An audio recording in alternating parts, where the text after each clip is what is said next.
Hello everyone, exam वारी में आप सभी का स्वागत है। दोस्तों, बीपीएससी टीआरई 3 और टीआरई 4 के जीके जीएस के प्रैक्टिस सेट को आगे बढ़ाते हुए आज की इस वीडियो में हम प्रैक्टिस सेट नंबर 3 के प्रश्नों को देखेंगे। इसके पहले की वीडियो में हम इसके 2 प्रैक्टिस सेट को कर चुके हैं। अगर आपने वीडियो नहीं देखी है तो प्लीज चैनल पे आके देख सकते हैं। दोस्तों, इसमें सभी प्रश्न एनसीईआरटी और एससीईआरटी से लिए गए हैं और इसमें आपको इतिहास, भूगोल, विज्ञान, ईवीएस, करंट अफेयर और बिहार स्पेशल जीके जीएस के प्रश्न देखने को मिलेंगे, जो कि आपके एग्जाम की दृष्टि से बहुत ही इंपॉर्टेंट है। दोस्तों, यह video PRT 6 to 8 TGT PhD सभी के लिए इंपॉर्टेंट है, तो आप लोग वीडियो को लास्ट तक ध्यान से जरूर देखिएगा।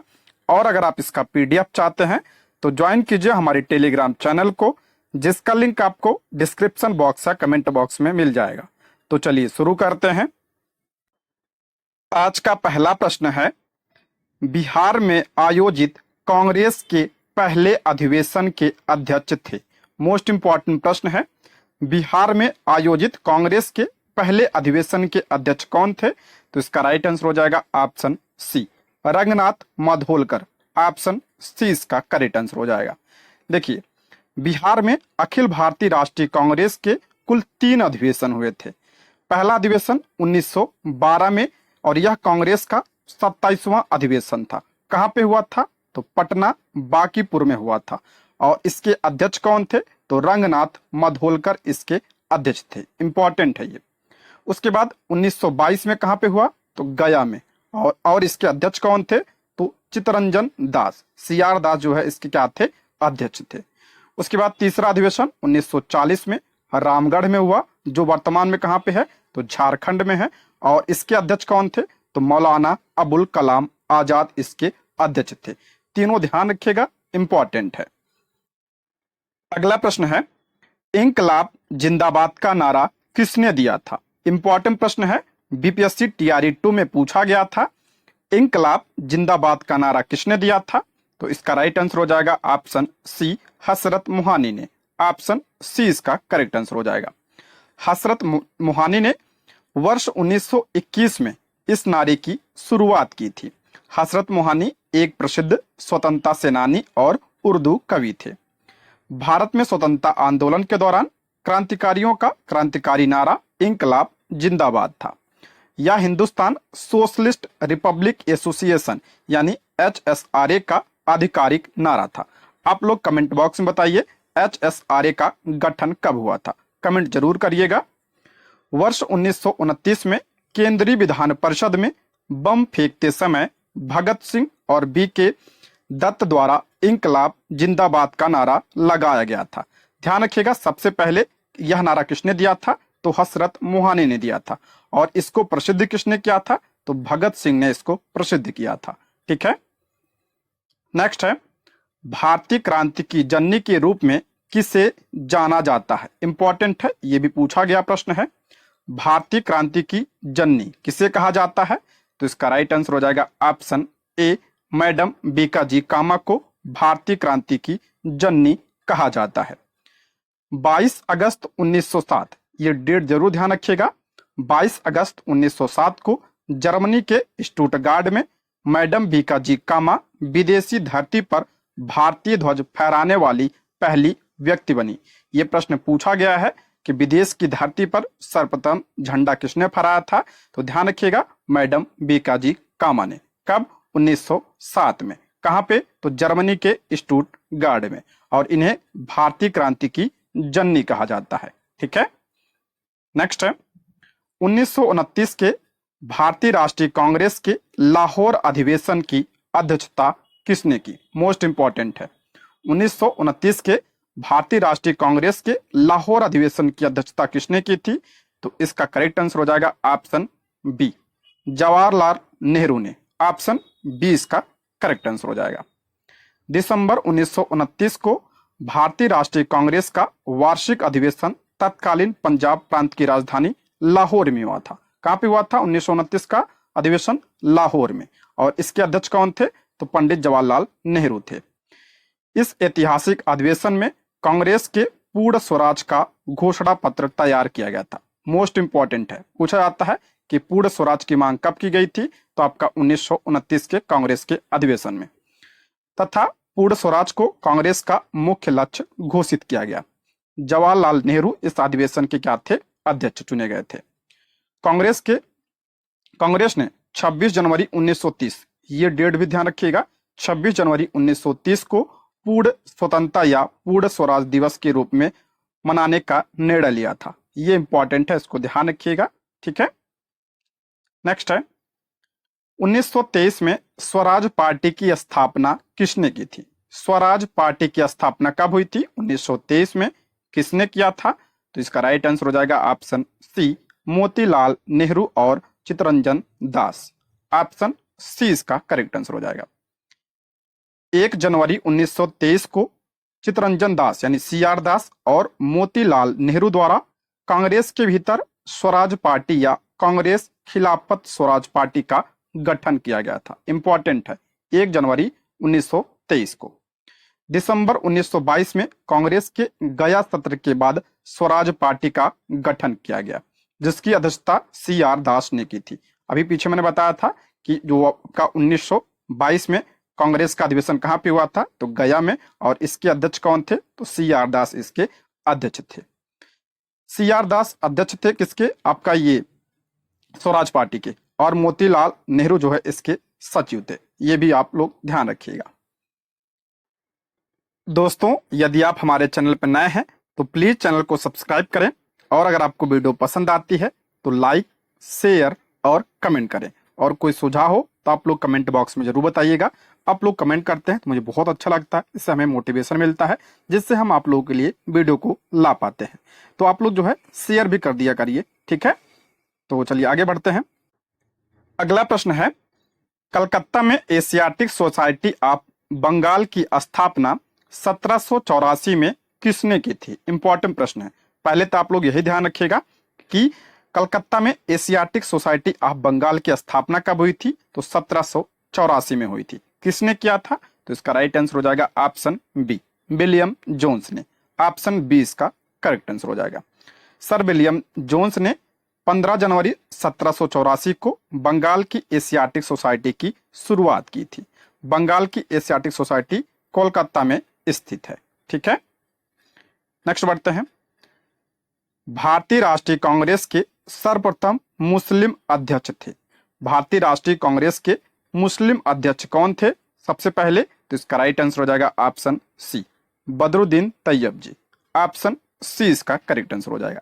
देखिए, कांग्रेस की स्थापना कब हुई थी? तो 1885 में इसकी स्थापना हुई थी। किसने किया था? A.O. ह्यूम ने इसकी स्थापना की थी।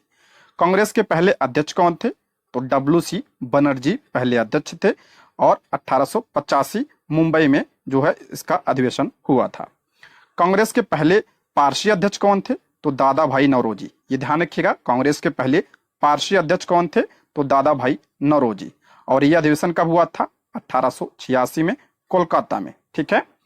कांग्रेस के प्रथम मुस्लिम अध्यक्ष कौन थे? तो बदरुद्दीन तैयब जी, ठीक है। बदरुद्दीन तैयब जी कांग्रेस के प्रथम मुस्लिम अध्यक्ष थे। इन्होंने 1887 में जो आपका मद्रास में अधिवेशन हुआ था उसकी अध्यक्षता की थी, ठीक है। कांग्रेस के पहले अंग्रेज अध्यक्ष कौन थे? तो जॉर्ज यूले कांग्रेस के पहले अंग्रेज अध्यक्ष थे, और 1888 में जो आपका इलाहाबाद का अधिवेशन हुआ था उसकी अध्यक्षता जॉर्ज यूले ने किया था, ठीक है। सारे पॉइंट ध्यान रखिएगा, इंपॉर्टेंट है। नेक्स्ट है, बाल गंगाधर तिलक को किसने अशांति का जनक कहा? मोस्ट इंपॉर्टेंट है। बाल गंगाधर तिलक को किसने भारतीय अशांति का जनक कहा था? तो इसका राइट आंसर हो जाएगा ऑप्शन सी, वेलेंटाइन सिरोल ने। ऑप्शन क्या हो जाएगा? सी इसका करेक्ट आंसर हो जाएगा। बाल गंगाधर तिलक के बारे में बात करें, इनके दो समाचार पत्र आप लोग जरूर ध्यान रखिएगा, केसरी और मराठा। केसरी किस भाषा में थी? तो मराठी भाषा में थी, और मराठा किस भाषा में थी? तो आपका अंग्रेजी भाषा में थी। बाल गंगाधर तिलक ने गणपति महोत्सव की शुरुआत किया था कब? 1893 में। और शिवाजी महोत्सव का शुरुआत कब किया था इन्होंने? 1895 में। इसको भी ध्यान रखिएगा। इनकी पुस्तक ध्यान रखिएगा, बहुत इंपॉर्टेंट है, गीता रहस्य। गीता रहस्य और द आर्कटिक होम ऑफ वेद किसकी पुस्तक है? तो बाल गंगाधर तिलक की है। होम रूल की शुरुआत इन्होंने कब किया था? 1916 में किया था, सभी को पता होगा, इंपॉर्टेंट है, कल भी मैंने बताया था इसके बारे में। तिलक ने स्वराज मेरा जन्मसिद्ध अधिकार है और मैं इसे लेकर रहूंगा, यह नारा दिया था। और इनकी उपाधि कौन सी है, तो आपका लोकमान, लोकमान के नाम से इन्हें जाना जाता है। वेलेंटाइन सिरोल ने बाल गंगाधर तिलक को भारतीय अशांति का जनक या दूत कहा था। ये पॉइंट भी आप लोग ध्यान रखिएगा, ठीक। नेक्स्ट है, भारतीय राष्ट्रीय कांग्रेस का प्रथम विभाजन कब हुआ था। इंपॉर्टेंट प्रश्न है दोस्तों, मैंने इसमें जितने भी प्रश्न शामिल किए हैं परीक्षा के दृष्टि से बहुत ही इंपॉर्टेंट है, तो आप लोग वीडियो को पूरा जरूर देखिएगा, ठीक है। भारतीय राष्ट्रीय कांग्रेस का प्रथम विभाजन कब हुआ था, तो प्रथम विभाजन जो है 1907 में हुआ था। ऑप्शन ए इसका करेक्ट आंसर हो जाएगा। भारतीय राष्ट्रीय कांग्रेस का विभाजन, जिसे सूरत विभाजन के रूप में जाना जाता है, कब हुआ था, 1907 में हुआ था। भारतीय राष्ट्रीय कांग्रेस के सूरत अधिवेशन में नरमपंथियों और गर्मपंथियों के दो समूह में विभाजित किया गया था। सूरत विभाजन में जो है कांग्रेस दो भागों में बढ़ गई थी, गर्म और नरम दल में, ठीक है। 1907 में जो आपका ये सूरत अधिवेशन हुआ था, इसके अध्यक्ष कौन थे, तो डॉक्टर रास बिहारी घोष। कई बार एग्जाम में पूछा गया है, तो ये पॉइंट जरूर ध्यान रखिएगा, ठीक है। अध्यक्ष कौन थे, तो डॉक्टर रास बिहारी घोष। नेक्स्ट, वर्ष 1916 में भारतीय राष्ट्रीय कांग्रेस के लखनऊ अधिवेशन की अध्यक्षता की थी, किसने किया था, इंपॉर्टेंट प्रश्न है। 1916 का जो आपका भारतीय राष्ट्रीय कांग्रेस का अधिवेशन हुआ था, कहां पे, लखनऊ में, और इसके अध्यक्ष कौन थे, तो हो जाएगा ऑप्शन ए इसका राइट आंसर हो जाएगा, AC मजूमदार। ऑप्शन सी इसका करेक्ट आंसर हो जाएगा, अंबिका चरण मजूमदार। ऑप्शन सी इसका राइट आंसर हो जाएगा। 1916 में भारतीय राष्ट्रीय कांग्रेस का वार्षिक अधिवेशन लखनऊ में आयोजित किया गया था, ठीक है। इसके अध्यक्ष कौन थे, तो अंबिका चरण मजूमदार इसके अध्यक्ष थे। और इसमें क्या क्या हुआ था, देखिए इसमें जो है आपका 1907 में अभी मैंने पढ़ा था ना, कि जो आपका कांग्रेस का विभाजन हो गया था नरम दल और गर्म दल में, इसमें क्या हुआ, दोनों एक हो गए, ठीक है। गर्म दल का जो है पुनः कांग्रेस में वापसी हो गई थी।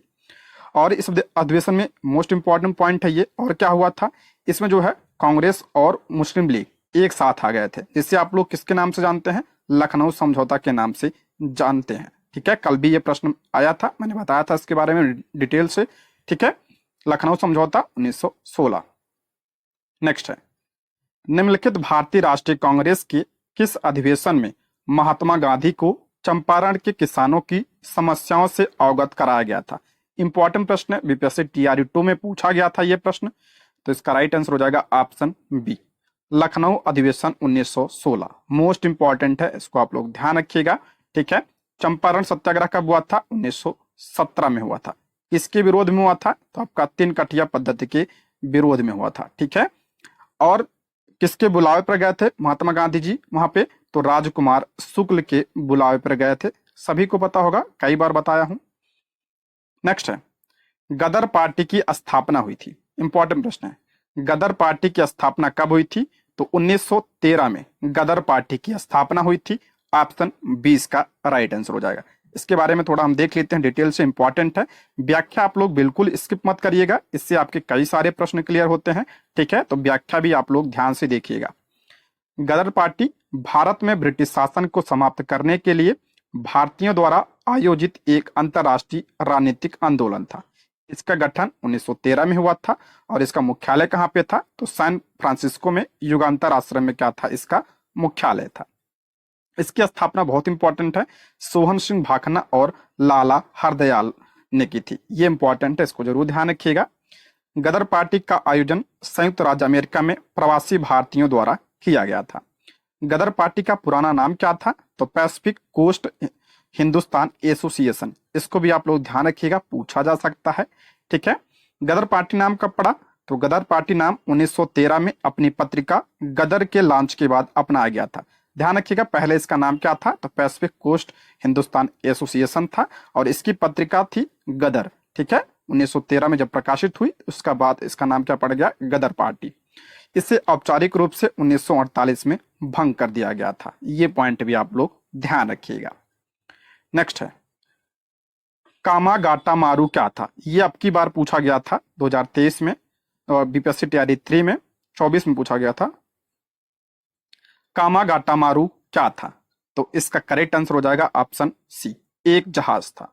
ऑप्शन क्या हो जाएगा? सी इसका करेक्ट आंसर हो जाएगा। कामागाटामारू जापानी समुद्री जहाज था जिस पर भारतीयों के एक समूह ने अप्रैल 1914 में कनाडा में प्रवास करने का प्रयास किया था। इसमें आपका 376 यात्री सवार थे और सभी में से केवल 24 को कनाडा में भर्ती कराया गया था, बाकी को जो है भारत वापस भेज दिया गया था। सितंबर 1914 में जहाज कोलकाता बंदरगाह पर लौटा। यात्रियों को पंजाब जाने वाली ट्रेन लेने के लिए कहा गया, जिसे उन्होंने मना कर दिया और संघर्ष हुआ था भारतीयों जो इसमें यात्री थे और पुलिस के बीच में, जिसमें आपका 22 लोगों की मौत हो गई थी। ये पॉइंट आप लोग ध्यान रखिएगा। कब हुआ था यह प्रकरण? तो 1914 में हुआ था, जिसे आप लोग क्या कहते हैं? कामागाटामारू प्रकरण कहते हैं। ठीक है, नेक्स्ट है रॉलेट एक्ट का लक्ष्य था। इंपॉर्टेंट प्रश्न है, आईएएस 2012 में पूछा गया था और कई बार ये कई सारे एग्जाम में पूछा गया है।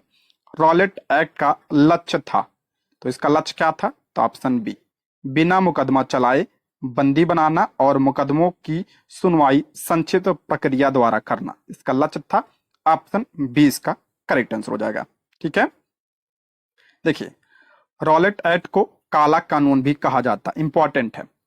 यह मार्च 1919 को भारत की ब्रिटिश सरकार द्वारा भारत में उभर रहे राष्ट्रीय आंदोलन को कुचलने के उद्देश्य से निर्मित किया गया था। ये इंपॉर्टेंट है, ध्यान रखिएगा। राष्ट्रीय आंदोलन को दबाने के लिए जो है यह लाया गया था।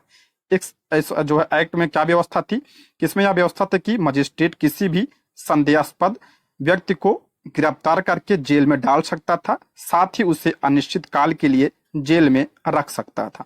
इस एक्ट को बिना वकील, बिना अपील तथा बिना दलील का कानून भी कहा गया। इंपॉर्टेंट है, ये आप लोग ध्यान रखिएगा। गांधी जी ने इसे काला कानून की संज्ञा दी थी। इसी एक्ट के विरोध में गांधी जी ने 6 अप्रैल 1919 को एक देशव्यापी हड़ताल का आह्वान किया। उन्होंने सत्याग्रह सभा की स्थापना की। ये पॉइंट भी आप लोग ध्यान रखिएगा। रॉलेट एक्ट कब आया था? 1919 में आया था। ठीक है, नेक्स्ट है जालियांवाला बाग नरसंहार पर कांग्रेस जांच समिति की रिपोर्ट के प्रारूप लिखने का कार्य सौंपा गया था। इंपॉर्टेंट प्रश्न है, जालियांवाला बाग नरसंहार पर कांग्रेस जांच समिति की रिपोर्ट के प्रारूप लिखने का कार्य किसे सौंपा गया था? देखिए यूपीपीएससी 2014 में पूछा गया प्रश्न है, तो महात्मा गांधी को। ऑप्शन बी इसका राइट आंसर हो जाएगा। महात्मा गांधी को जालियांवाला बाग हत्याकांड पर कांग्रेस जांच समिति की रिपोर्ट पर मसौदा तैयार करने का काम सौंपा गया था। जालियांवाला बाग हत्याकांड कब हुआ था? तो 13 अप्रैल 1919 को हुआ था। पूछा गया प्रश्न है। अब की बार पूछा गया था किस दिन हुआ था? तो वैसाखी के दिन हुआ था। ये पॉइंट भी आप ध्यान रखिएगा, बीपीएससी टीआरई 3 में पूछा गया है। ये किस दिन हुआ था? तो वैसाखी के दिन यह हुआ था। नेक्स्ट है काकोरी ट्रेन डकैती कांड में किन क्रांतिकारियों को फांसी की सजा दी गई थी? मोस्ट इंपॉर्टेंट है, काकोरी ट्रेन डकैती कांड में किन क्रांतिकारियों को फांसी की सजा दी गई थी? तो इसका राइट आंसर हो जाएगा ऑप्शन ए, राम प्रसाद बिस्मिल और अशफाक उल्ला खां। ऑप्शन ए इसका राइट आंसर हो जाएगा। ठीक है, देखिए यहाँ पे दिया वीर सावरकर और वासुदेव चापेकर। अब की बार पूछा गया था, ध्यान रखिएगा, कैप्टन आयस्टर की हत्या इन्होंने किया था। ठीक है, आयस्टर की हत्या किसने किया था? तो आपका वीर सावरकर और वासुदेव चापेकर। ठीक है, और प्रफुल्ल चंद्र चाकी और खुदीराम बोस। सभी को पता, कई बार बता चुका हूं, कल भी ये प्रैक्टिस में मैंने शामिल किया था प्रश्न। तो आपका जो 1908 में जो है आपका मुजफ्फरपुर बम कांड हुआ था, उसमें ये दोनों शामिल थे।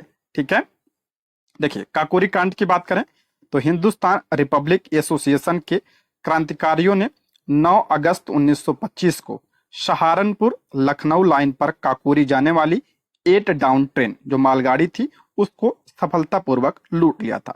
ये जरूर डेट ध्यान रखिएगा, 9 अगस्त 1925 को। इस संबंध में क्रांतिकारियों को गिरफ्तार कर काकोरी षड्यंत्र केस के तहत मुकदमा चलाया गया था। ठीक है, इसमें जो है 17 लोगों को लंबी सजा सुनाई गई थी और 4 लोगों को आजीवन कारावास हुआ था। जिसकी और ध्यान रखिएगा, फांसी किसको किसको हुई थी? तो राम प्रसाद बिस्मिल, अशफाक उल्ला खान और रोशन सिंह और राजेंद्र लाहड़ी को जो है फांसी हुई थी। राम प्रसाद बिस्मिल को कहाँ पे हुआ था फांसी? गोरखपुर में। ध्यान रखिएगा, जगह भी कभी कभी पूछ लेता है, तो गोरखपुर में हुआ था इनको। अशफाक उल्ला खां को कहाँ पे हुआ था? तो इन्हें फैजाबाद में हुआ था। और रोशन सिंह को आपका नैनी में हुआ था और राजेंद्र लाहिड़ी को फांसी कहाँ पे हुई थी? गोंडा में हुई थी। और इसमें जो है चंद्रशेखर आजाद जी फरार हो गए थे। ये पॉइंट भी आप लोग ध्यान रखिए, कभी कभी पूछ लेता है कि काकोरी टेंडर डकैती में कौन फरार हो गए थे? तो चंद्रशेखर आजाद। ठीक है, नेक्स्ट है, वर्ष 1928 में साइमन कमीशन भारत में किस उद्देश्य से आया था? मोस्ट इंपॉर्टेंट प्रश्न है, साइमन कमीशन किस उद्देश्य से भारत में आया था? तो हो जाएगा ऑप्शन ए प्रशासनिक सुधार पर विचार के लिए या भारत आया था। ऑप्शन ए इसका राइट आंसर हो जाएगा। देखिए, साइमन कमीशन का गठन संवैधानिक सुधारों का अध्ययन करने और भारत में सरकार की सिफारिश करने के लिए 8 नवंबर 1927 का गठन किया गया था। इसका गठन कब हुआ था? 8 नवंबर 1927 को इसका गठन हुआ था संवैधानिक सुधारों के अध्ययन के लिए। ठीक है, साइमन कमीशन बिना किसी भारतीय सदस्य के श्वेत आयोग था। ध्यान रखिएगा, इसमें टोटल आपका 7 सदस्य थे और सभी क्या थे? आपका अंग्रेज थे, इसलिए इसे श्वेत कमीशन कहा गया और इसीलिए इसका विरोध भी किया गया था। ठीक है, ये पॉइंट आप लोग ध्यान रखिएगा। इसके अध्यक्ष कौन थे? तो सर जॉन साइमन इसके अध्यक्ष थे। इसका गठन 8 नवंबर 1927 को हुआ था और ये भारत कब आया था? ध्यान रखिएगा, डेट 3 फरवरी 1928 को यह भारत आया था।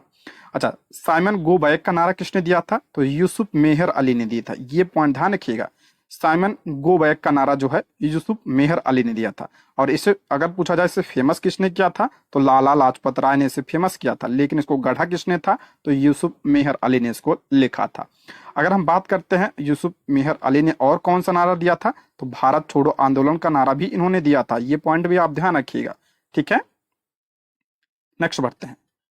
व्यक्तिगत सत्याग्रह के प्रथम सत्याग्रही कौन थे? व्यक्तिगत सत्याग्रह के प्रथम सत्याग्रही कौन थे? ये इंपॉर्टेंट प्रश्न है। तो इसका राइट आंसर हो जाएगा आपका option C, Vinoba Bhave. Option C इसका करेक्ट आंसर हो जाएगा। महात्मा गांधी ने अभिव्यक्ति की स्वतंत्रता के अधिकार की पुष्टि के लिए व्यक्तिगत सत्याग्रह की शुरुआत की। महात्मा गांधी ने व्यक्तिगत सत्याग्रह शुरू करने के लिए पहले सत्याग्रही के रूप में आचार्य विनोबा भावे, मोस्ट इंपॉर्टेंट है, पहले सत्याग्रही कौन थे? तो आचार्य विनोबा भावे थे। दूसरे कौन थे? जवाहरलाल नेहरू थे। और तीसरे कौन थे? तो ब्रह्मदत्त थे। ये बीपीएससी टीआरई 1 में पूछा गया था, ध्यान रखिएगा। तीसरे व्यक्तिगत सत्याग्रही कौन थे? तो ब्रह्मदत्त थे। 1940 में महाराष्ट्र में पावनार से व्यक्तिगत सत्याग्रह की शुरुआत किसने किया था? तो ये आपका विनोबा भावे ने किया था। ये पॉइंट आप लोग ध्यान रखें, विनोबा भावे ने जो है पावनार से किया था महाराष्ट्र 1940 में। ये पॉइंट ध्यान रखिए। दूसरे कौन थे? जवाहरलाल नेहरू। और तीसरे कौन थे? तो ब्रह्मदत्त थे। तीनों का नाम ध्यान रखिएगा, मोस्ट इंपॉर्टेंट है ये। ठीक है, नेक्स्ट बढ़ते हैं। निम्नलिखित में से किस अखबार का प्रकाशन दरभंगा के महाराज कामेश्वर सिंह के द्वारा वर्ष 1931 में पटना से प्रारंभ करवाया गया था? इंपॉर्टेंट है ये। इसका राइट आंसर हो जाएगा option C, Indian nation. Option C इसका करेक्ट आंसर हो जाएगा। नेक्स्ट है, आधुनिक बिहार का निर्माता किसे माना जाता है? आधुनिक बिहार का निर्माता किसे कहा जाता है? तो सच्चिदानंद सिन्हा को। ऑप्शन सी इसका करेक्ट आंसर हो जाएगा। सच्चिदानंद सिन्हा को आधुनिक बिहार का वास्तुकार माना जाता है। उन्होंने महेश नारायण, अली इमाम और अन्य लोगों के साथ बंगाल से बिहार प्रांत के पृथक्करण में महत्वपूर्ण भूमिका निभाई थी, इसलिए इन्हें क्या कहा जाता है? आधुनिक बिहार का वास्तुकार कहा जाता है। और सच्चिदानंद सिन्हा जो है क्या थे? ये संविधान सभा के अस्थायी अध्यक्ष भी थे ये। नेक्स्ट है, पूना समझौता किस वर्ष हुआ था? बीपीएससी टीआरई 2 में पूछा गया था, 6 to 8 में भी आया था और कई सारे एग्जाम में ये पूछा गया है।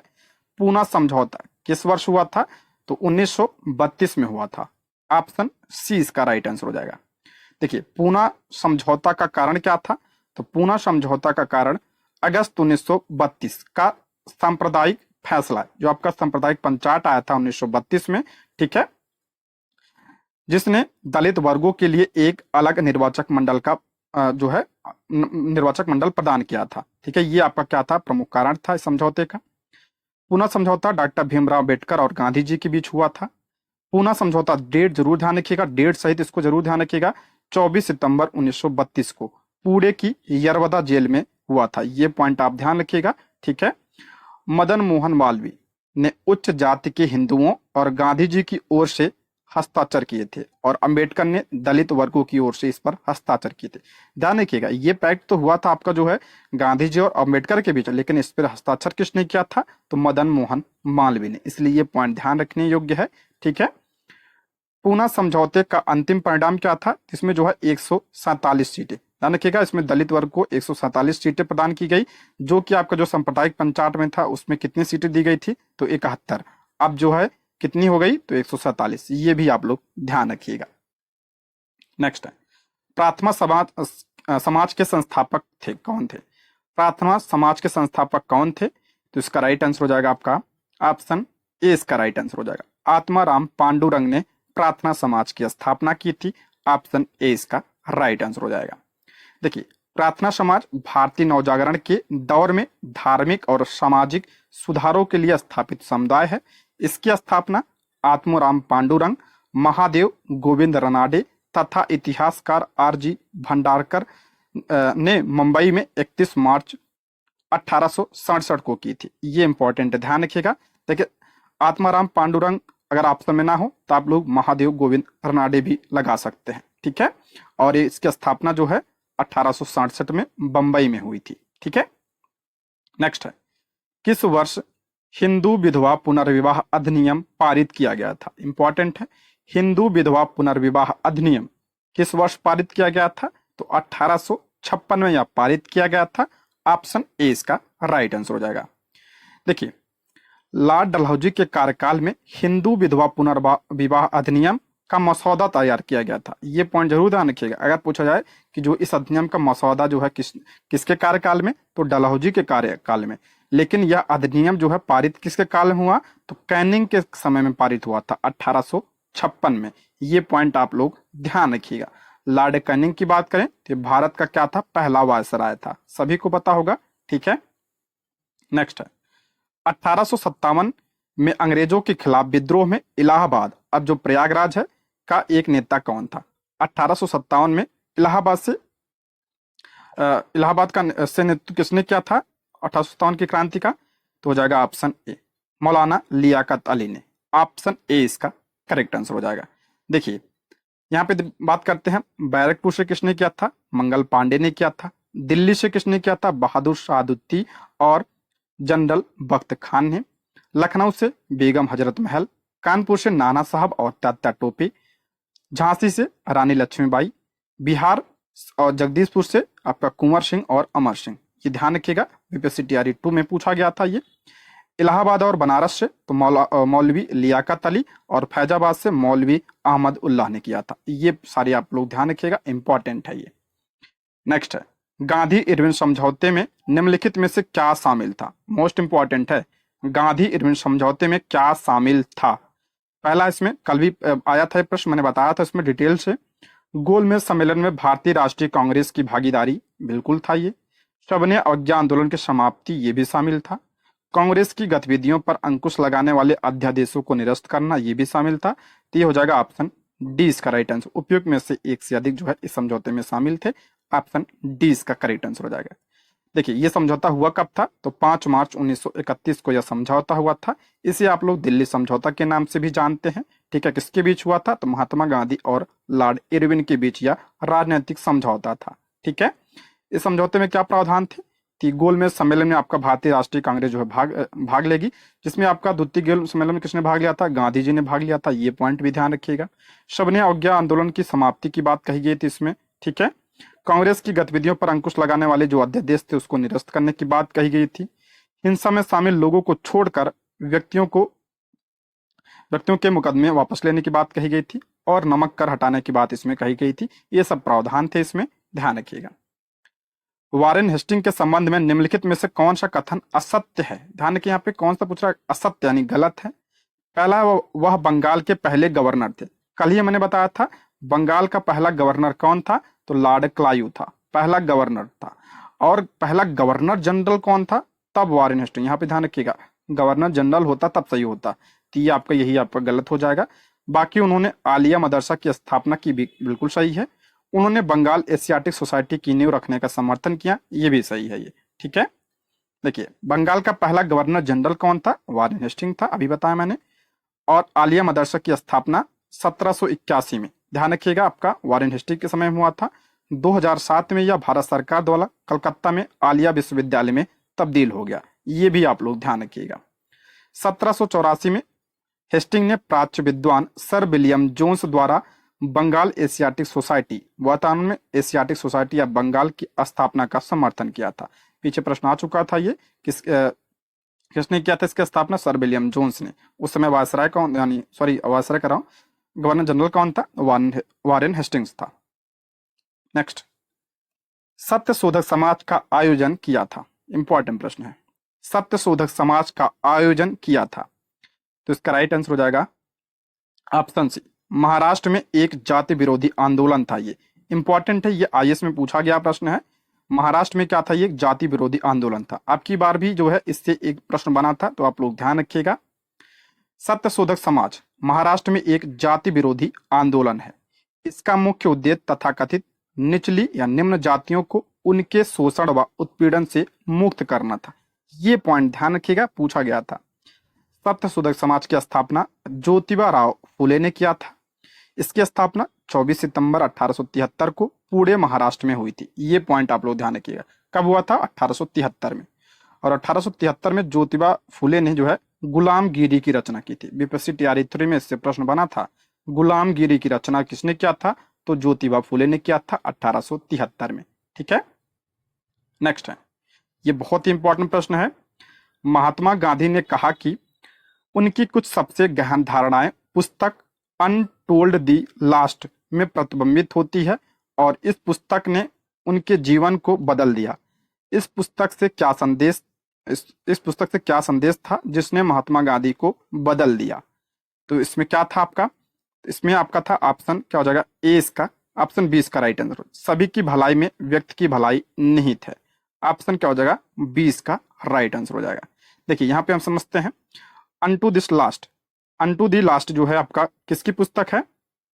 तो जॉन रस्किन की पुस्तक है। ये पॉइंट आप ध्यान रखिएगा। इस पुस्तक का जो है गांधी जी पर प्रभाव था। गांधी जी ने इन 3 बिंदुओं में इस अंतिम शिक्षा को संक्षेप रूप में प्रस्तुत किया था। उन्होंने कहा था कि यह कि व्यक्ति की भलाई सभी की भलाई में निहित है। एक वकील के काम का मूल्य नाई के समान ही है, क्योंकि सभी को अपने काम से आजीविका कमाने का समान अधिकार है। और क्या था इसमें? श्रम का जीवन, यानी जो श्रमिक होता है उसका जीवन, अर्थात मिट्टी जोतने वाले और हस्तशिल्पी का जीवन जीने योग्य होता है। ये आपका जो है, ये गांधी जी ने इन 3 बिंदुओं को इसमें जो है संक्षिप्त में बताया था। देखिए, सर्वोदय और अंत्योदय बहुत इंपॉर्टेंट है। ये सर्वोदय और अंत्योदय की अवधारणा गांधी पर रस्किन के इस प्रभाव के उत्पाद थे। ये ध्यान रखिएगा, पूछा गया प्रश्न है। अंत्योदय किस पर आधारित था? ये किस पर? तो आपका अनटू दी लास्ट पर आधारित था। ठीक है, और अनटू द लास्ट जो है किसकी पुस्तक है? तो जॉन रस्किन की पुस्तक है। ये आप लोग ध्यान रखिएगा। ठीक है, अंत्योदय मतलब होता है सभी का उत्थान। ठीक है, नेक्स्ट है, त्रिपुरी संकट की समाप्ति के बाद कांग्रेस अध्यक्ष किसे चुना गया था? बहुत इंपॉर्टेंट है। त्रिपुरी संकट की समाप्ति के बाद कांग्रेस का अध्यक्ष किसे चुना गया था? तो ऑप्शन सी इसका राइट आंसर हो जाएगा, डॉक्टर राजेंद्र प्रसाद को। ऑप्शन सी इसका करेक्ट आंसर हो जाएगा। देखिए, त्रिपुरी संकट की बात करते हैं तो भारतीय राष्ट्रीय कांग्रेस का जो आपका त्रिपुरी अधिवेशन हुआ था, कब हुआ था? 1939 में हुआ था। 1939 में गांधी जी के उम्मीदवार पट्टाभी सीतारामैया, बहुत इंपॉर्टेंट है ये, इनका नाम जरूर ध्यान रखिएगा। इनको हराकर जो है सुभाष चंद्र बोस को त्रिपुरी अधिवेशन में कांग्रेस के अध्यक्ष के रूप में फिर से चुना गया था। पूछा जाता है किसको हराकर सुभाष चंद्र बोस जो है पुनः जो है अध्यक्ष बने थे? तो पट्टाभी सीतारामैया को हराकर बने थे। सुभाष चंद्र बोस ने मांग की कि कांग्रेस को ब्रिटेन को 6 महीने का अंतिम प्रस्ताव देना चाहिए और इसकी अस्वीकृति की स्थिति में पूर्ण स्वराज के लिए देशव्यापी संघर्ष किया जाना चाहिए। ये किसने कहा था? सुभाष चंद्र बोस ने ये प्रस्ताव पारित किया वहां पे। लेकिन क्या हुआ? उनकी चेतावनी और सलाह को अनसुना कर दिया गया और अध्यक्ष के रूप में उनकी शक्तियों को कम करने की मांग की गई। इसलिए उन्होंने अप्रैल 1939 में इस्तीफा दे दिया। किसने? सुभाष चंद्र बोस ने। और मई 1939 में फॉरवर्ड ब्लॉक के गठन की घोषणा की। बहुत इंपॉर्टेंट है, पूछा जाता है ये कि फॉरवर्ड ब्लॉक की स्थापना किसने किया था? सुभाष चंद्र बोस ने किया था। कब? 1939 में किया था। ठीक है, सुभाष चंद्र बोस 1938 का जो हरिपुरा अधिवेशन था उसके भी अध्यक्ष थे। इन्होंने 2 बार अध्यक्षता की थी, एक तो आपका जो है हरिपुरा अधिवेशन, उसके बाद दोबारा चुने गए थे त्रिपुरी अधिवेशन में 1939 में। बाद में इन्होंने इस्तीफा दे दिया और किसकी स्थापना? फॉरवर्ड ब्लॉक की स्थापना की थी। ये सारे पॉइंट आपको ध्यान होना चाहिए। ठीक है, इंपॉर्टेंट है। नेक्स्ट है, किसके सुझाव किसने सुझाव दिया था कि स्वतंत्रता प्राप्ति के बाद भारतीय राष्ट्रीय कांग्रेस को समाप्त कर दिया जाए? इंपॉर्टेंट है, किसने सुझाव दिया था कि स्वतंत्रता प्राप्ति के बाद जो है कांग्रेस को समाप्त कर दिया जाए? तो ये आपका महात्मा गांधी जी ने सुझाव दिया था। ये ऑप्शन ए इसका राइट आंसर हो जाएगा। अगला है इंडिया डिवाइडेड पुस्तक के लेखक कौन है? बहुत इंपॉर्टेंट है। इंडिया डिवाइडेड किसकी पुस्तक है? तो डॉक्टर राजेंद्र प्रसाद जी की है, ऑप्शन बी। नेक्स्ट, मैं स्वभाव से समाजवादी हूं, मेरा राजा महाराजाओं में कोई निष्ठा नहीं है, यह प्रसिद्ध कथन किसका है? इंपॉर्टेंट है, कथन से भी वैसे बहुत सारे प्रश्न पूछता है। तो ये किसने कहा था? तो जवाहरलाल नेहरू ने कहा था। ये ऑप्शन डी इसका राइट आंसर हो जाएगा। 1929 के लाहौर अधिवेशन में जवाहरलाल नेहरू ने जो है यह भाषण में कहा था कि मैं स्वभाव से समाजवादी हूं और मेरी राजा महाराजाओं में कोई निष्ठा नहीं है। 1929 का लाहौर अधिवेशन जो है इसके अध्यक्ष कौन थे? तो जवाहरलाल नेहरू थे। नेक्स्ट बढ़ते हैं, यहां से अब साइंस के प्रश्न शुरू हो रहे हैं। निम्नलिखित में सदिश राशि कौन सा आपका सदिश राशि है? तो आपका हो जाएगा ऑप्शन ए। वेग क्या आपका सदिश राशि है? ऑप्शन ए इसका राइट आंसर हो जाएगा। देखिए यहां हम समझते हैं अदिश राशि कौन सी होती है? वे भौतिक राशियां जिन्हें पूर्ण रूप में व्यक्त करने के लिए परिमाण की आवश्यकता होती है, दिशा की नहीं। ध्यान रखिए, इसमें आपका परिमाण होता है, दिशा नहीं होता है, अदिश राशि कहलाती है। देखिए मैंने सारे एग्जाम्पल इसमें लिख दिए हैं, इससे बाहर आपका बिल्कुल नहीं पूछा जाएगा, इसको आप रट लीजिए। दूरी, शक्ति, लंबाई, घनत्व, विद्युत धारा, जान के विद्युत धारा अदिश है। तापमान, कार्य, द्रव्यमान, आयतन, चाल, दाब और विभव, ये सब आपका अदिश राशि है। सदिश में आपका जो है परिमाण और दिशा दोनों होती है। उदाहरण आपका क्षेत्रफल, बल, त्वरण, वेग, संवेग, भार, विद्युत क्षेत्र, विद्युत चुंबकीय क्षेत्र, ये पूछा गया है। विद्युत चुंबकीय क्षेत्र, विद्युत तीव्रता, विद्युत धारा घनत्व। ध्यान रखिए विद्युत धारा ये अलग है, ये विद्युत धारा छोड़ के बाकी जो सारे आपका विद्युत चुंबकीय क्षेत्र आते हैं, विद्युत तीव्रता आता है, विद्युत घनत्व आता है, ये सब अदिश में आता है। इसी हिसाब से आप इसको ध्यान रखिएगा। एक और ध्यान रखिए, यहाँ पे विद्युत विभव है, ये भी आपका अदिश में आता है। बाकी जो विद्युत संबंधी आते हैं ये आपका सदिश राशि होते हैं। ठीक है, एग्जाम्पल ध्यान रखिएगा, एग्जाम्पल से प्रश्न पूछता है। ठीक है, मैंने सारे इसमें लिख दिए हैं। नेक्स्ट है पारसेक इकाई है। पारसेक किसकी इकाई है? तो दूरी की इकाई है पारसेक, ऑप्शन ए इसका राइट आंसर हो जाएगा। देखिए दूरी क्या, एक पारसेक बराबर कितना होता है? 3.08 गुणे 10 की घात यहाँ पे 16, 10 की घात 16 मीटर। ठीक है, नेक्स्ट है निम्नलिखित में से कौन सा सुमेलित नहीं है? कौन सा सुमेलित नहीं है? डेसिबल ध्वनि की तीव्रता की इकाई है, बिल्कुल सही है। ये ध्वनि की तीव्रता की इकाई क्या होती है? डेसिबल होती है। अशुशक्ति शक्ति की इकाई है, ये भी आपका सही है। शक्ति इकाई अशुशक्ति जो है शक्ति की इकाई है। समुद्र मील, ये भी आपका पूछा गया प्रश्न है। तो नौ संचालन में दूरी की इकाई है, ये भी सही है। सेल्सियस सभी को पता होगा, सेल्सियस जो है आपका तापमान का मात्रक है, ना कि उष्मा का। तापमान का है, और उष्मा का इकाई क्या होता है आपका? जूल होता है। ठीक है, यानी हो जाएगा ऑप्शन डी, यही आपका सुमेलित नहीं है, तो ऑप्शन डी। नेक्स्ट, ल्यूमेन किसका मात्रक है? देखिए मात्रक से प्रश्न, एक प्रश्न आपका एग्जाम में जरूर पूछा जाएगा। मात्रक से एक प्रश्न, अदिश और सदिश राशि से एक प्रश्न पूछा जाता है। ल्यूमेन किसका मात्रक है? तो ज्योति फ्लक्स का मात्रक है आपका ल्यूमेन। नेक्स्ट है, जब किसी वस्तु को पृथ्वी से चंद्रमा पर ले जाया जाता है तो क्या होता है? जब हम किसी वस्तु को पृथ्वी से चंद्रमा पर ले जाते हैं तो क्या होगा? उसका भार घट जाएगा। ये इंपॉर्टेंट है, ये उसका भार क्या हो जाता है? घट जाता है। ध्यान रखिएगा, यदि वस्तु को पृथ्वी से चंद्रमा पर ले जाया जाता है तो उसके वजन में परिवर्तन होता है। क्यों होता है? क्योंकि चंद्रमा के गुरुत्वाकर्षण, क्योंकि चंद्रमा में जो गुरुत्वाकर्षण पृथ्वी का 1/6 होता है। ये पॉइंट ध्यान रखिएगा।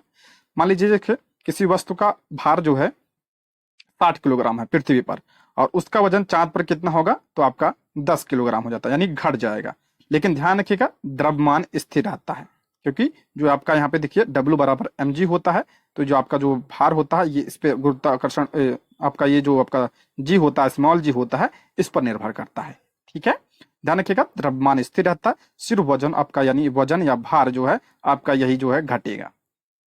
नेक्स्ट है, गैस भरे गुब्बारे का नाखून की तुलना में सुई से फटना आसान क्यों होता है? आपने देखा होगा कि सुई से जो है गुब्बारे जल्दी फूट जाते हैं अपेक्षाकृत नाखून की तुलना में। तो क्यों ऐसा होता है? तो ऑप्शन सी, सुई जो है आपका गुब्बारे पर नाखून की तुलना में अधिक दाब डालती है। ये पॉइंट आप ध्यान रखिएगा, अधिक दाब की वजह से। ठीक है, नेक्स्ट, अवश्रव्य तरंगे की आवृत्ति होती है। प्रश्न पूछा गया है आपका बीपीएससी में, और कल भी मैंने इसके बारे में बताया था। अवश्रव्य तरंगे की आवृत्ति कितनी होती है? तो 20 हर्ट्ज से कम जो होती है आपका अवश्रव्य तरंगे होती है। देखिए यहाँ पे आपका मैंने तीनों तरंगे लिख दिया है। देखिए आवृत्ति की मात्रक क्या होती है? SI मात्रक हर्ट्ज होता है, ठीक है, हर्ट्ज में नापा जाता है आवृत्ति। जो आपका 20 हर्ट्ज से कम होती है आवृत्ति वाली ध्वनि होती है उसे हम क्या कहते हैं? अपश्रव्य कहते हैं, यानी इंफ्रासाउंड कहते हैं, ठीक है। और उसके बाद जो आपका 20 हर्ट्ज से और 20,000 हर्ट्ज होता है उसे श्रव्य कहते हैं, यानी जो हम सुन सकते हैं, ठीक। उसके बाद जो 20,000 से अधिक होती है इसे हम अल्ट्रासोनिक या सुपरसोनिक कहते हैं, यानी पराश्रव्य कहते हैं। सोनार वगैरह में इसका हम प्रयोग करते हैं, तो चमगादड़, कुत्ते, डॉल्फिन जो है आपका पराश्रव्य ध्वनियों को सुन सकते हैं। सारे पॉइंट ध्यान रखिएगा, ठीक है। नेक्स्ट है, बादलों की बिजली की चमक के काफी समय बाद बादलों की गर्जन सुनाई देती है, इसका कारण है। आपने देखा होगा कि जब आपका बादल गरजते हैं तो क्या होता है? पहले पहले आपका जो प्रकाश आता है, प्रकाश पहले आ जाता है, हमें जो है चमक पहले दिखाई देती है, लेकिन जो ध्वनि होती है वो बाद में सुनाई देती है। तो ऐसा क्यों होता है? तो इसका राइट आंसर हो जाएगा ऑप्शन डी। प्रकाश की चाल ध्वनि की चाल से बहुत अधिक है, ठीक है। प्रकाश की चाल ध्वनि की चाल से अधिक होती है, इसलिए जो है प्रकाश पहले पहुंच जाता है। तो ऑप्शन डी इसका राइट आंसर हो जाएगा। नेक्स्ट, किसी अवरोध की कोर से प्रकाश का मुड़ना क्या कहलाता है? किसी अवरोध की कोर से प्रकाश का मुड़ना क्या कहलाता है? उससे हम क्या कहते हैं? विवर्तन कहते हैं। ऑप्शन बी इसका राइट आंसर हो जाएगा, विवर्तन। देखिए किसी अवरोध के कोर से मुड़कर आपका विवर्तन होता है, और एक माध्यम से मान लीजिए माध्यम है, एक माध्यम से दूसरे माध्यम में पहुंचने वाली तरंग की गति की दिशा में परिवर्तन हो जाना क्या कहलाता है? आपका अपवर्तन कहलाता है। अपवर्तन ही ये। श्वेत प्रकाश की किरण आपके जो है 7 रंगों में जो विभाजित हो जाती है, जब हम प्रिज्म से गुजारते हैं 7 रंग में जो आपका विभाजित हो जाता है, वही आपका क्या कहलाता है? वर्ण विक्षेपण कहलाता है। एक पॉइंट इसमें और ध्यान रखिएगा, सबसे ज्यादा कौन सा जो है आपका प्रकाश आपका इसका विक्षेपण नहीं विक्षेपित होती है? तो आपका बैगनी प्रकाश की किरण है, ये पूछा जाता है, ये ध्यान रखिएगा। जब कोई किरण किसी सतह पर आपतित होकर उसी माध्यम में पुनः वापस लौट जाती है उसे हम क्या कहते हैं? तो परावर्तन कहते हैं। ये सब परिभाषा आप लोग ध्यान रखिएगा, ठीक है। नेक्स्ट, एक तार की लंबाई L है, किसी तार की लंबाई क्या है? आपका L है। तार को खींचकर उसकी लंबाई 2L कर दी जाती है। अब तार का प्रतिरोध हो जाएगा। इंपॉर्टेंट है, आपको ध्यान होगा तो ये बीपीएससी टीआरई 1 या 2 में इससे संबंधित प्रश्न बना था इससे, ठीक है।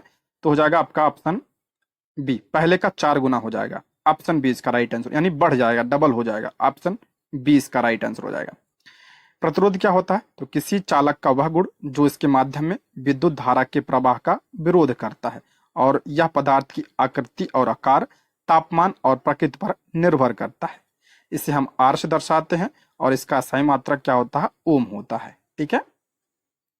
नेक्स्ट, एक कार बैटरी में प्रयुक्त अपघट्य होता है। बीपीएससी अपने कई सारे एग्जाम में कई बार प्रश्न पूछा है। एक कार बैटरी में प्रयुक्त अपघट्य होता है। कार की बैटरी में आपका सल्फ्यूरिक एसिड होता है, यानी H2SO4 होता है आपका कार की बैटरी में, ठीक है। नेक्स्ट, लोहे के ऊपर जिंक की परत चढ़ाने को क्या कहते हैं? कई बार प्रश्न आया है, सभी को पता भी होगा। लोहे के ऊपर जो जिंक की परत चढ़ाई जाती है उसे हम क्या कहते हैं? उसे हम गैल्वेनाइजेशन कहते हैं। ऑप्शन ए इसका राइट आंसर हो जाए। हिंदी भी ध्यान रखिएगा इसका, हम लोग जो क्या कहते हैं इसे यसद लेपन कहते हैं, ठीक है। जिंक की परत चढ़ाई जाती है ताकि उस पर जंग ना लगे। नेक्स्ट है, फूलों के संवर्धन के विज्ञान को क्या कहते हैं? फूलों के संवर्धन के विज्ञान को क्या कहा जाता है? उसे फ्लोरिकल्चर कहा जाता है। क्या कहा जाता है? फ्लोरिकल्चर। अगला है, निम्नलिखित में से कौन सा एक पारितंत्र शब्द का सर्वोत्कृष्ट वर्ण है?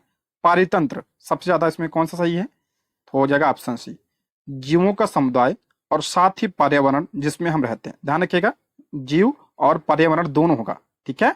तो ऑप्शन सी इसका राइट आंसर हो जाएगा। आप लोग कमेंट बॉक्स में बताइए कि पारितंत्र शब्द जो है सर्वप्रथम किसने दिया था? मैं बताया था इसको, आप लोग कमेंट बॉक्स में जरूर बताइए इसको। नेक्स्ट है, किसी पारिस्थितिकी तंत्र में ऊर्जा का प्रवाह के बारे में निम्न में से कौन सी श्रृंखला सही है? ऊर्जा के प्रवाह के बारे में इससे भी प्रश्न पूछा गया था, तो ध्यान रखिएगा। सबसे पहले आपका क्या होता है? आपका उत्पादक होता है, ठीक है, उत्पादक होता है। उसके बाद आपका क्या? उसके बाद आपका उपभोक्ता में जाता है। उसके बाद आपका अपघट, ठीक है। उसके बाद आपका, तो इसका राइट आंसर हो जाएगा, ऑप्शन हो जाएगा सी, उत्पादक, उपभोक्ता और अपघटक। ऑप्शन क्या हो जाएगा? सी इसका करेक्ट आंसर हो जाएगा। ठीक। नेक्स्ट, मुख्यतः मैंग्रोव वाली ज्वारी वन कहाँ पाए जाते हैं? अब की बारी से संबंधित प्रश्न पूछा था मैंग्रोव वन से। तो मैंग्रोव वन कहाँ पाए जाते हैं? तो इसमें हो जाएगा आपका ऑप्शन सी, सुंदरबन डेल्टा में। ऑप्शन सी इसका करेक्ट आंसर हो जाएगा, ऑप्शन सी। मैंग्रोव वन को हम लोग ज्वारी वन भी कहते हैं। ठीक है, देखिए मैंग्रोव वन सबसे ज्यादा जो है यहाँ पे पाया जाता है पश्चिम बंगाल, सुंदरबन का जो डेल्टा है, सुंदरबन का डेल्टा। उसके बाद आपका गुजरात में पाया जाता है, ये पॉइंट भी आप लोग ध्यान रखिएगा। और इन सब क्षेत्रों में पाया जाता है, अंडमान निकोबार में भी पाया जाता है। ठीक है, गोदावरी वगैरह के जो कावेरी वगैरह के डेल्टाई क्षेत्रों में भी यह पाया जाता है। ठीक है, सबसे ज्यादा आपका सुंदरबन में। नेक्स्ट बढ़ते हैं, मरुभिद्यों में लंबा मूल तंत्र होता है क्योंकि? मरुभिद्ध यानी जो मरुस्थल में पौधे होते हैं, मूल तंत्र यानी जो उनका जड़ होता है वह लंबा होता है। मैंने बताया था जो एनसीईआरटी वाले सीरीज में, तो इसका राइट आंसर हो जाएगा लंबा क्यों होता है? तो ऑप्शन बी, गहरे जलस्तरों से जल अवशोषित करने के लिए जो है जड़ें गहराई में चली जाती हैं। ठीक है, मरुस्थल में पानी कम होता है तो जड़ें जो है आपका पानी की खोज में नीचे चली जाती हैं। तो ऑप्शन बी इसका राइट आंसर हो जाएगा। ठीक है दोस्तों, मैंने करंट अफेयर का भी सीरीज शुरू किया है, उसका पहला प्रैक्टिस सेट मैंने चैनल पे डाला है। अगर आपने वीडियो नहीं देखी है तो प्लीज जाके देख लीजिए, उसको इंपॉर्टेंट है। पारिस्थितिकी संतुलन बनाए रखने के लिए भारत में वन क्षेत्र कितने अनुपात में होना चाहिए? इंपॉर्टेंट है, पूछा गया प्रश्न है ये, बीपीएससी टीआरई 2 में पूछा गया था शायद ये। ऑप्शन सी इसका राइट आंसर हो जाएगा, 33.3%। ऑप्शन सी इसका करेक्ट आंसर हो जाएगा। अब बात करें अगर भारतीय वन नीति कब आई थी, तो 1988 में आई थी, उसी के तहत जो है 33%, 33.3। नेक्स्ट, हेपेटाइटिस ए किस प्रकार की बीमारी है? बीपीएससी टीआरई 3 में पूछा गया था, अब की बारी पीआरटी में पूछा गया था, हेपेटाइटिस ए किस प्रकार की बीमारी है? तो ध्यान रखिएगा, ये ऑप्शन डी इसका राइट आंसर हो जाए, उपयुक्त में से एक से अधिक। ये जल से भी होता है और भोजन से भी होता है, तो ऑप्शन डी इसका राइट आंसर हो जाएगा। ठीक है, आमतौर पर हेपेटाइटिस ए भोजन के साथ साथ पानी के दूषित होने से भी होता है ये। ठीक है, नेक्स्ट, सर्वाधिक जैव विविधता कहाँ पाई जाती है? देखिए, सर्वाधिक जैव विविधता तो उष्णकटिबंधीय वनों में पाई जाती है। जो आपका वर्षा वन होते हैं उष्णकटिबंधीय, जो भूमध्य रेखा के आसपास पाए जाते हैं, वहां पे क्या होता है आपका सर्वाधिक जैव विविधता पाई जाती है। कई बार बता चुका हूं इसके बारे में। अगर भारत में पूछा जाए तो भारत में पश्चिमी घाट में, ध्यान रखिए, सबसे ज्यादा जैव विविधता पाई जाती है। ठीक है, ये पूछा गया था। नेक्स्ट, वायु प्रदूषकों का विश्वसनीय संकेतक। वायु प्रदूषक का संकेतक कौन होता है? तो लाइकेन होता है, यहाँ पे लाइकेन होगा। ठीक है, लाइकेन और मोस। ठीक है, ये आपका क्या होते हैं? वायु प्रदूषक के संकेतक होते हैं। नेक्स्ट, पत्तियों के संदर्भ में निम्नलिखित कथनों में से कौन सा कथन सही नहीं है? पत्तियों के बारे में दिया है, कौन सा कथन सही नहीं है? पहला, पत्तियां सूर्य के प्रकाश की उपस्थिति में मंड संश्लेषित करती हैं, बिल्कुल सही है। भोजन बनाती हैं प्रकाश संश्लेषण के माध्यम से, सही है। पत्ती में सिराओं का प्रतिरूप सिरा विन्यास कहलाता है, यह जालिका रूपी या समानांतर हो सकता है, इंपॉर्टेंट है, सही ये भी। ये आपका बीपीएससी एनसीईआरटी 6 में है, ये क्लास 6 में है, मैंने पढ़ाया भी है इसको एनसीईआरटी वाली सीरीज में। अगर आपने वीडियो नहीं देखी है तो प्लीज चैनल पर जाके देख सकते हैं इसको, इंपॉर्टेंट है ये। पत्तियां वायुमंडल में उपस्थित जलवाष्प का कुछ हिस्सा भोजन बनाने की प्रक्रिया में ग्रहण करती, ये गलत है। देखिए, यही आपका गलत है। यहाँ पे हम देखते हैं, पत्तियां वायुमंडल में जलवाष्प ग्रहण नहीं करती हैं, बल्कि क्या करती हैं? वाष्पोत्सर्जन यानी निकालती हैं। ठीक है, क्रिया द्वारा बड़ी मात्रा में जलवाष्प को वायुमंडल में निष्कासित करती हैं। देखिए, ये आपको मान लीजिए पत्ती है, ये जो होती है आपका क्या है, ये सब आपकी सिराएं हैं, और ये जो बीच वाली है ये आपका मध्य सिरा कहलाती है, और इस पूरे को क्या कहते हैं? पड़फलक कहते हैं। और ये जो डंडी होती है जो आपका ये पेड़ से लगा हुआ था मेन तने से, इससे हम क्या कहते हैं? डंडी को पड़वृंत कहते हैं। और ये जो आपका विन्यास होता है, ये आपका जो आपका ये ऐसा है ना, ये आपका क्या है? विन्यास, शिरा विन्यास जिसे हम लोग कहते हैं। तो ये दो टाइप का होता है, आपका जालिका रूपी शिरा विन्यास होता है, ये आपका जो है जालिका रूपी है।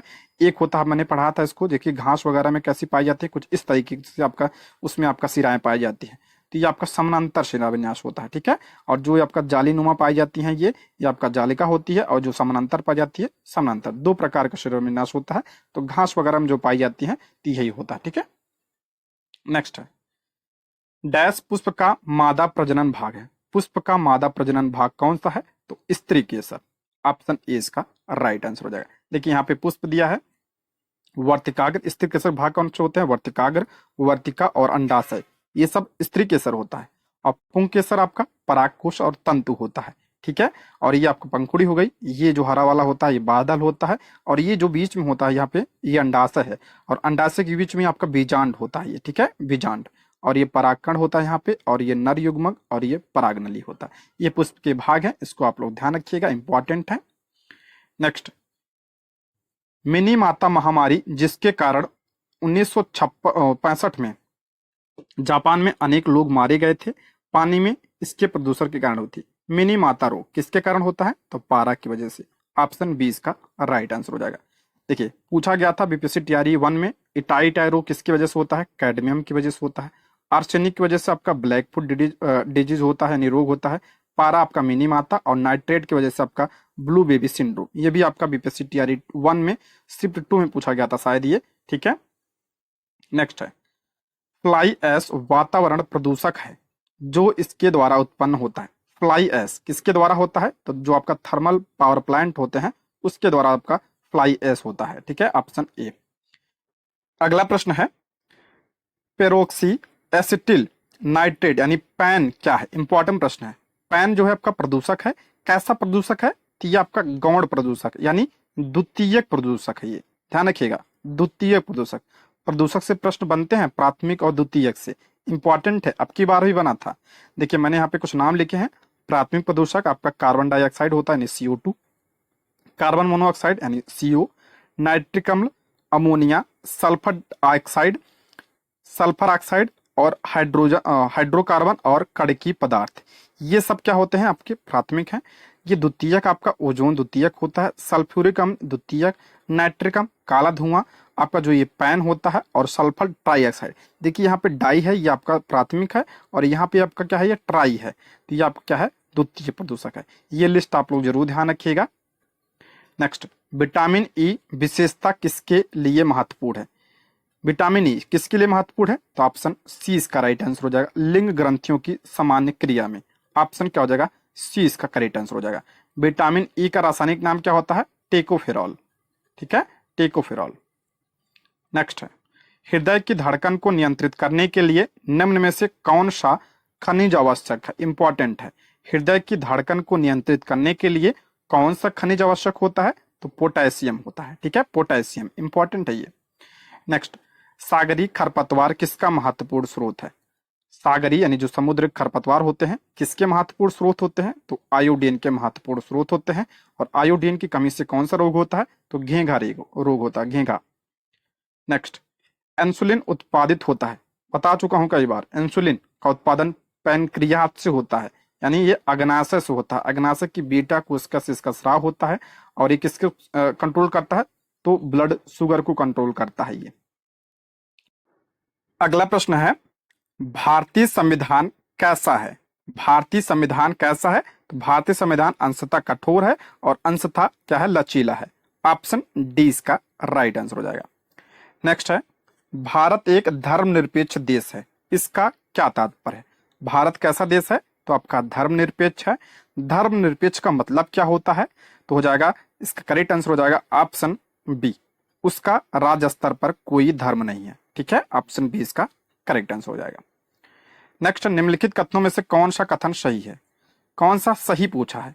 भारतीय संविधान अध्याचात्मक है, नहीं, गलत है। अमेरिका का संविधान जो है अध्यक्षीय है, तो ये आपका गलत हो जाएगा।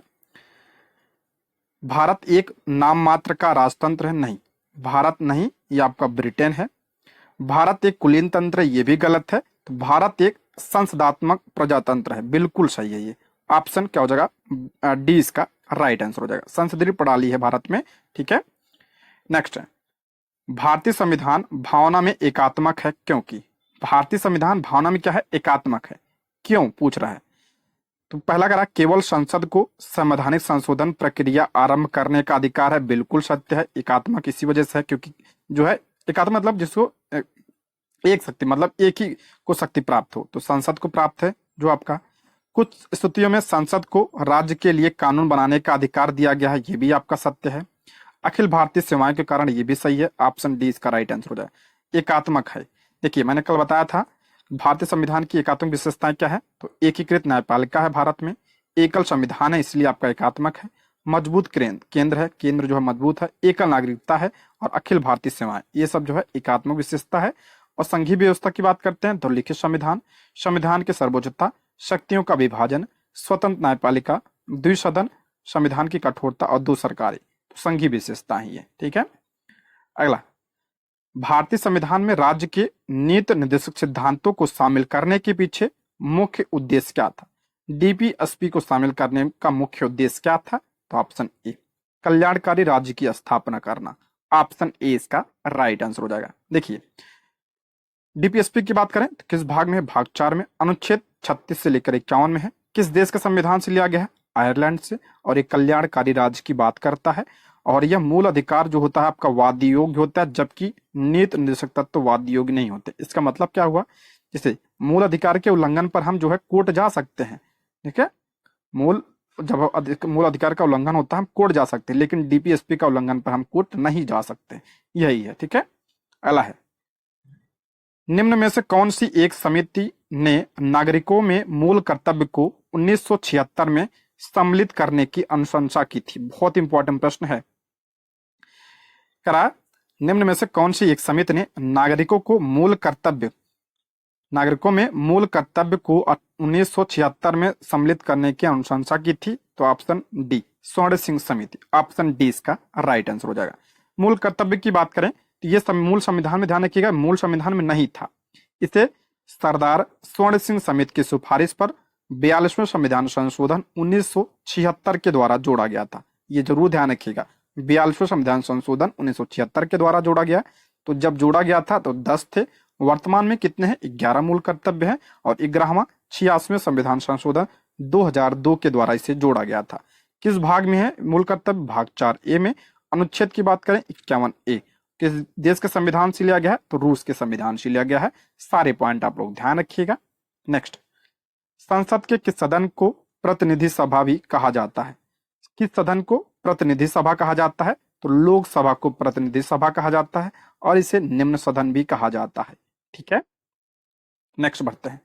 भारतीय संसद के दोनों सदनों की संयुक्त बैठक किस संबंध में होती है? मोस्ट इंपॉर्टेंट है, संयुक्त बैठक की बात कर रहा है, किस संबंध में होती है? तो ध्यान रखिए, किसमें? साधारण विधेयक में। ऑप्शन सी इसका राइट आंसर हो जाएगा। यहां पे हम देखते हैं संयुक्त बैठक किस अनुच्छेद में? अनुच्छेद 108 में इसका प्रावधान किया गया। ये इंपॉर्टेंट है, या ध्यान दिया जाना चाहिए कि संयुक्त बैठक का प्रावधान केवल साधारण विधेयकों या वित्तीय विधेयक, ये वित्त नहीं, वित्तीय विधेयकों पर लागू होता है, ना कि धन विधेयकों या संविधान संशोधन विधेयकों पर। ये आपका जो संयुक्त बैठक है, धन विधेयक और जो आपका संविधान संशोधन विधेयक है, इस पर लागू नहीं होता है। इससे प्रश्न बनता है, तो ध्यान रखिएगा। इसे बुलाता कौन है?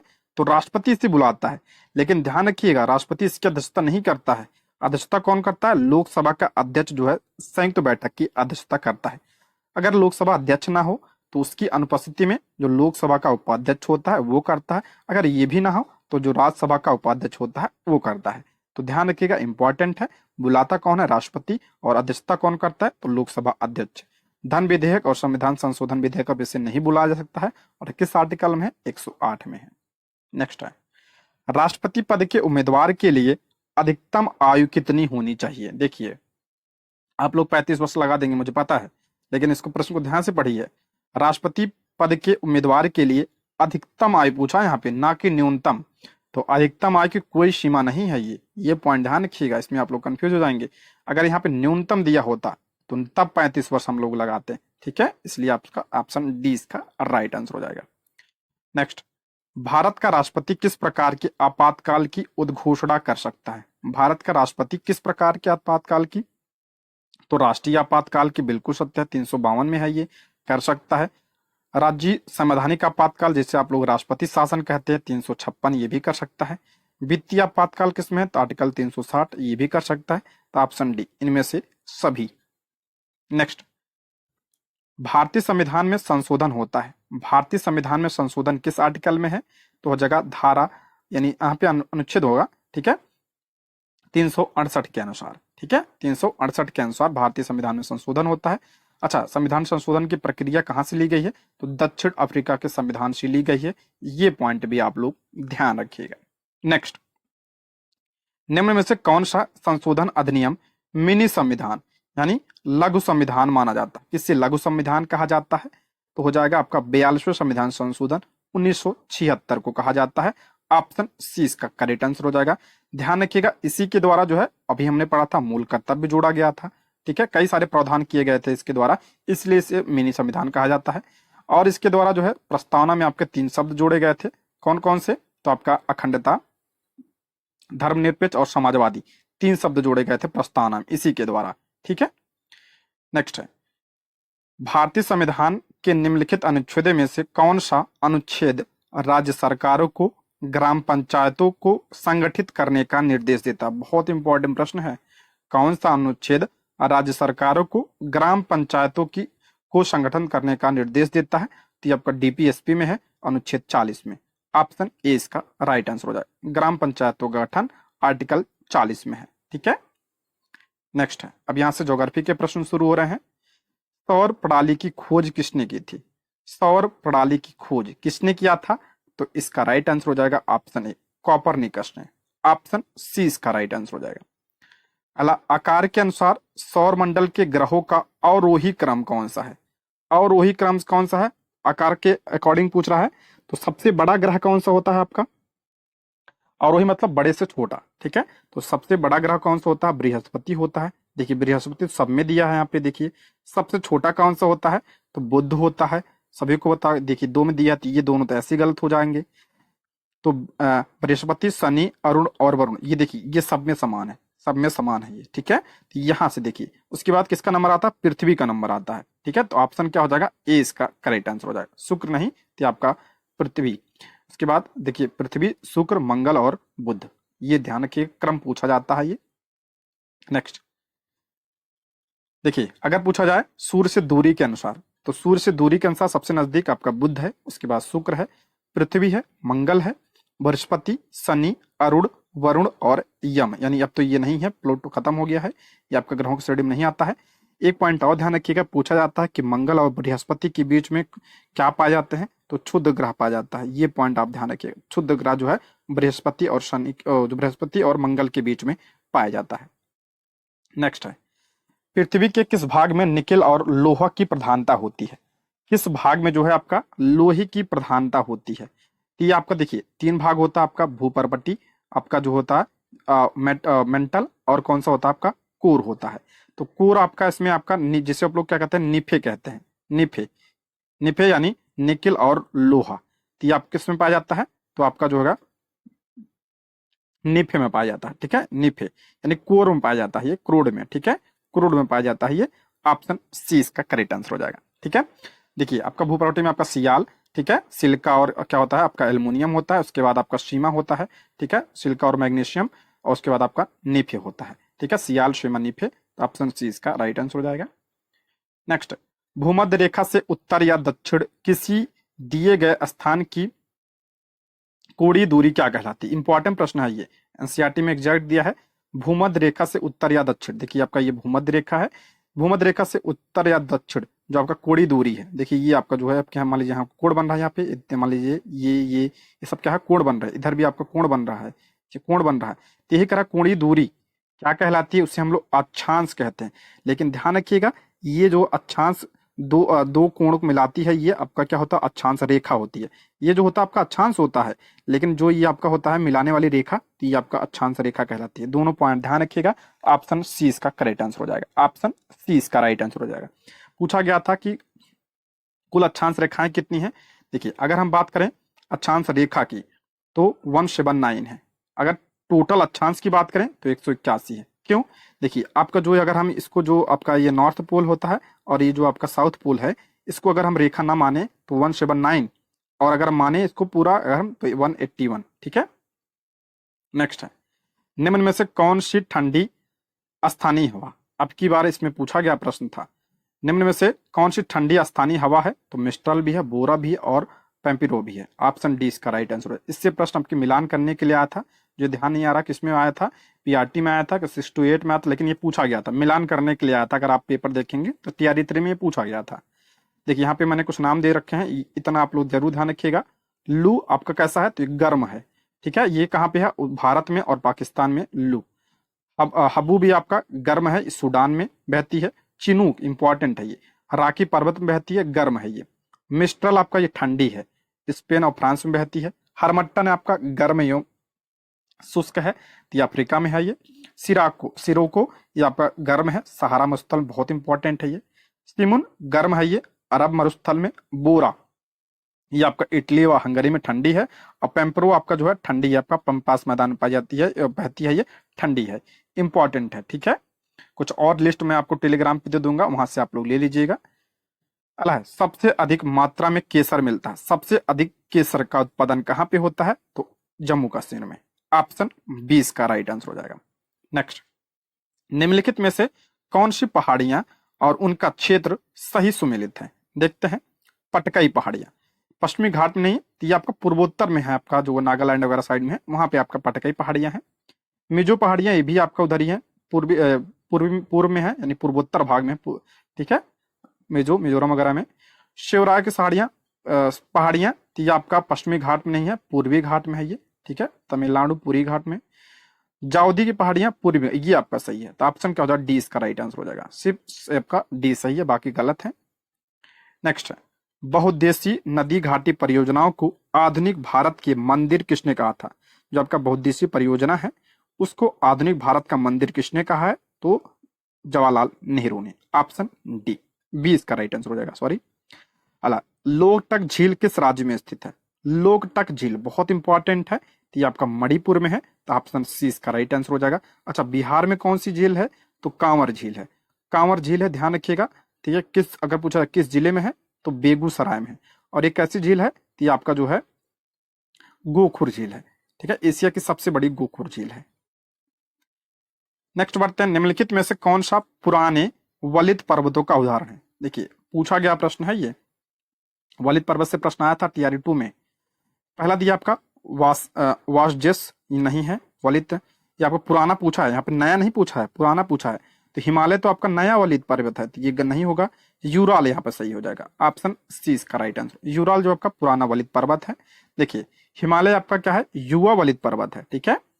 वासजेस आपका ये ब्रह्मोत्तर पर्वत के उदाहरण है। जो आपका ये माउंट किलिमंजारो है और माउंट फुजियामा, ये आपका ज्वालामुखी पर्वत है, ठीक है, ये सब ध्यान रखिएगा, इंपॉर्टेंट है। नेक्स्ट है, कांटेदार वन डैश में पाए जाते हैं, इंपॉर्टेंट प्रश्न है। कांटेदार वन, तो ये आपका मरुस्थल में पाए जाते हैं, यानी राजस्थान हो जाएगा, ऑप्शन डी इसका राइट आंसर हो जाएगा, ऑप्शन डी। अगला, भारत किस देश के साथ एक्सरसाइज, यहाँ से जो है करंट अफेयर के प्रश्न मैंने 15 प्रश्न जो है शामिल किए हैं, इसमें 13 प्रश्न, ठीक है, 13-14 प्रश्न है। भारत किस देश के साथ एक्सरसाइज टाइगर ट्रंप, यहाँ पे होगा टाइगर ट्रंप 2024 का आयोजन कर रहा है।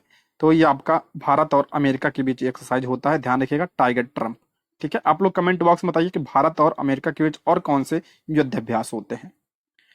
नेक्स्ट, भारत निर्वाचन आयोग ने राष्ट्रीय दिव्यांगजन आइकन के रूप में किसे चुना है। चुनाव आयोग ने जो है राष्ट्रीय दिव्यांगजन आइकन के रूप में किसे चुना गया है, किसे चुना है, तो आपका शीतल देवी को, ऑप्शन ए इसका राइट आंसर हो जाएगा, ठीक है। चुनाव है तो ध्यान रखिएगा, पूछा जा सकता है। हाल ही में चर्चा में रहा कोविंद समिट निम्न में से किससे संबंधित है, मोस्ट इंपॉर्टेंट है, टिक लगाइएगा इस पे, तो हो जाएगा ऑप्शन क्या हो जाएगा, एक, ऑप्शन बी इसका राइट आंसर हो जाएगा, एक साथ चुनाव, ऑप्शन ए इसका करेक्ट आंसर हो जाएगा। नेक्स्ट, तमिल साई सुंदरराजन ने अपने पद से इस्तीफा दे दिया, वह किस राज्य की राज्यपाल थी, तो वो तेलंगाना की थी, ऑप्शन बी। नेक्स्ट, महिला प्रीमियर लीग के दूसरे सीजन का टाइटल किस टीम ने जीता, बहुत इंपॉर्टेंट प्रश्न है ये। WPL का जो दूसरा सीजन हुआ था अभी, इसमें किसने जीता है, तो आरसीबी ने जीता है, नहीं, रॉयल चैलेंजर बेंगलुरु ने, ऑप्शन ए इसका राइट आंसर हो जाएगा। पहला सीजन किसने जीता था, तो मुंबई इंडियंस ने पहला सीजन जीता था, ध्यान रखिएगा, अभी आईपीएल तो चल ही रहा है। नेक्स्ट है, माजुली मास्क जिसे हाल ही में जीआई टैग मिला, निम्न में से किससे संबंधित है, तो हो जाएगा ऑप्शन हो जाएगा असम, माजुली, ऑप्शन डी इसका राइट आंसर हो जाएगा, ऑप्शन डी इसका करेक्ट आंसर हो जाएगा। नेक्स्ट है, मतदाता जागरूकता अभियान के तहत पंजाब स्टेट आइकन के रूप में किससे नामित किया गया है? तो हो जाएगा शुभमन गिल को, option D. Henley passport index 2024 में भारत की रैंक क्या है? ये पूछा गया था। हेनले पासपोर्ट इंडेक्स 2024 में भारत की रैंक क्या है? तो 50वीं रैंक है, ऑप्शन बी इसका राइट आंसर हो जाएगा। अगला, प्रधानमंत्री नरेंद्र मोदी ने किस राज्य में श्री कल्की धाम मंदिर का आधारशिला रखा है? श्री कल्की धाम मंदिर, तो ये आपका उत्तर प्रदेश में, ऑप्शन बी। नेक्स्ट है, 98 ज्ञानपीठ पुरस्कार के लिए किससे नामित किया गया? मोस्ट इंपॉर्टेंट है ये, किससे नामित किया गया? तो गुलजार और जगत गुरु रामभद्राचार्य, यानी ऑप्शन डी इसका राइट आंसर हो जाएगा। इंपॉर्टेंट है, इसको टिक लगाइए, आप लोग पूछा जा सकता है। नेक्स्ट, पीएम विश्वकर्मा योजना किस मंत्रालय द्वारा शुरू किया गया है? देखिए, करंट अफेयर आपके लिए बहुत इंपॉर्टेंट है। पीआरटी में तो 15 प्रश्न पूछे जाते हैं, बाकी और में भी आपका जो है 4 से 5 प्रश्न पूछे ही जाते हैं। नहीं आज जीएस में तो 8 प्रश्न पूछे जाते हैं इसके, ठीक है, लगभग 7 से 8 प्रश्न, तो इंपॉर्टेंट है सभी के लिए। पीएम विश्वकर्मा योजना किस मंत्रालय द्वारा शुरू किया गया है? ये आपका हो जाएगा सूक्ष्म लघु और मध्यम उद्यम मंत्रालय, यानी एमएसएमई मंत्रालय के द्वारा, ऑप्शन सी। अला, मेरा गांव मेरा धरोहर प्रोग्राम किस मंत्रालय के तहत की जो है पहल है? मेरा गांव मेरी धरोहर, ये आपका हो जाएगा संस्कृति मंत्रालय, ऑप्शन डी। नेक्स्ट, देश के पहले डिजिटल राष्ट्रीय पुरालेख संग्रहालय की आधारशिला कहाँ रखी गई है? तो ये आपका हैदराबाद में रखी गई है, ऑप्शन ए इसका राइट आंसर हो जाएगा। नेक्स्ट है, प्रधानमंत्री नरेंद्र मोदी ने किस राज्य में कोचरब आश्रम का उद्घाटन किया? मोस्ट इंपॉर्टेंट है, पूछा जा सकता है ये। कोचरब आश्रम का उद्घाटन जो है गुजरात में किया, ऑप्शन डी इसका राइट आंसर हो जाएगा। कोचरब आश्रम ध्यान रखिएगा, गांधी जी द्वारा स्थापित जो है पहला आश्रम था भारत में, जब ये अफ्रीका से आए थे, ठीक है, 1915 में इसकी स्थापना किया था गांधी जी ने। ये पॉइंट ध्यान रखें, गुजरात में है, तो ऑप्शन क्या हो जाएगा? सी इसका करेक्ट आंसर हो जाएगा, ठीक है। दोस्तों, ये रहे आज के प्रश्न। वीडियो कैसी लगी आप लोग कमेंट बॉक्स में जरूर बताइएगा, ठीक है। Thank you for watching.